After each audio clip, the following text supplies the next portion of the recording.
আরেকটা উদ্বেগজনক খবর, সেটা হচ্ছে যে ইয়েমেন এবং সৌদি আরবের মধ্যে যুদ্ধ লেগে গেছে। প্রায় ৪ মাসের যুদ্ধবিরতি ছিল ৪ মাস আগে ইয়েমেন এবং সৌদি আরবের মধ্যে, সেটা এখন ভেঙে গেছে। সৌদি আরব, বলা হচ্ছে খবরে, মার্কিন যুক্তরাষ্ট্রের প্রেসিডেন্ট ডোনাল্ড ট্রাম্পের অনুমতি নিয়ে হামলা চালিয়েছে, ভয়াবহ হামলা চালিয়েছে।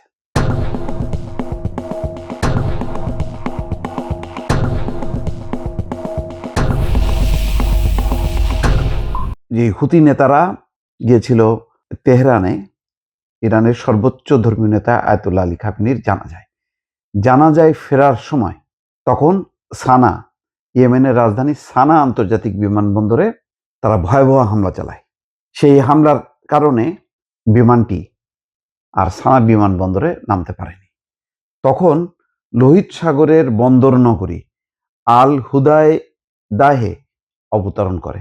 সানার পরিবর্তে উড়োজাহাজটি পরে লোহিত সাগরের অন্য একটা বিমানবন্দরে অবতরণ করে।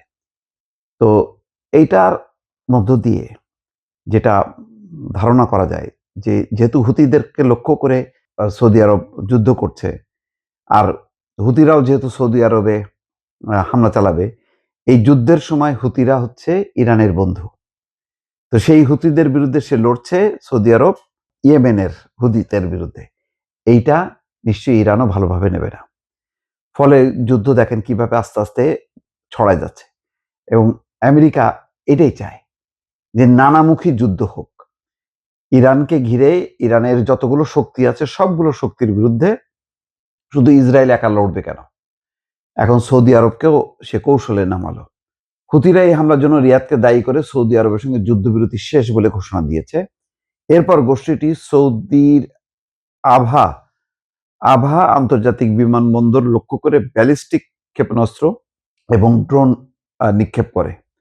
এক্সিওসের প্রতিবেদন অনুযায়ী সোমবারের হামলার কয়েকদিন আগে ওয়াশিংটনের সমর্থন চেয়েছিল রিয়াদ। গত বৃহস্পতিবার মার্কিন পররাষ্ট্রমন্ত্রী মার্কো রুবিওর সঙ্গে বৈঠক করেন সৌদি রাষ্ট্রদূত। পরে রুবিও সৌদির পররাষ্ট্রমন্ত্রীর সঙ্গে এই বিষয়ে কথা বলেন। এরপর ট্রাম্প সৌদি যুবরাজ মোহাম্মদ বিন সালমানের সঙ্গে ফোনে আলাপ করেন। যুবরাজ অভিযানের জন্য ট্রাম্পের সমর্থন চেয়েছিলেন এবং ট্রাম্প তা মঞ্জুর করেন বলে এক্সিওসকে জানিয়েছেন এক মার্কিন কর্মকর্তা। সানা বিমানবন্দরে হামলার ঘটনার পর হুতিরা রিয়াদকে অভিযুক্ত করলেও ইয়েমেনের সৌদি সমর্থিত সরকার অভিযানের দায় স্বীকার করেছে। তাদের দাবি এতে রিয়াদের কোনো ভূমিকা ছিল না, আর সৌদি আরবও আনুষ্ঠানিকভাবে হামলার কথা স্বীকার করেনি। অর্থাৎ এখন যে ইয়েমেনের সৌদি সমর্থিত সরকার আছে তারা রিয়াদকে দায়ী করেনি, আর রিয়াদ আনুষ্ঠানিকভাবে স্বীকার করেনি। কিন্তু এটা পরিষ্কার হয়েছে যে সৌদি আরব এই হামলা চালাইছে, এবং একটা শিক্ষা দেওয়ার জন্য যে হুতিরা কেন তেহরানে আসলো, তেহরানে এসে ইরানের সর্বোচ্চ ধর্মীয় নেতাকে শ্রদ্ধা জানালো। তো ফলে এটার অন্য কোনো কার্যকারণ আছে কিনা জানি না, কিন্তু এক ধরনের বোঝাই যাচ্ছে যে এই যুদ্ধে কিন্তু আস্তে আস্তে ছড়ায় যাচ্ছে বিভিন্ন দেশে, বিভিন্ন ফ্রন্টে। যদিও সৌদি আরবের বাদশাহ এবং সৌদি প্রিন্সের পক্ষ থেকে সৌদি আরবের একটা উচ্চ পর্যায়ের প্রতিনিধি দল এসেছিল, তারা জানাজায় অংশ নেয় এবং তাদের একটা চিঠিও পৌঁছে দেয় ইরানের প্রেসিডেন্টের কাছে। তো সব মিলায় বিষয়টা পরিষ্কার না, মানে একটা ধোঁয়াশাচ্ছন্ন যে হঠাৎ করে কেন হুতিদের সাথে সৌদি আরবের যুদ্ধ লেগে গেল, একটা অশনি সংকেত।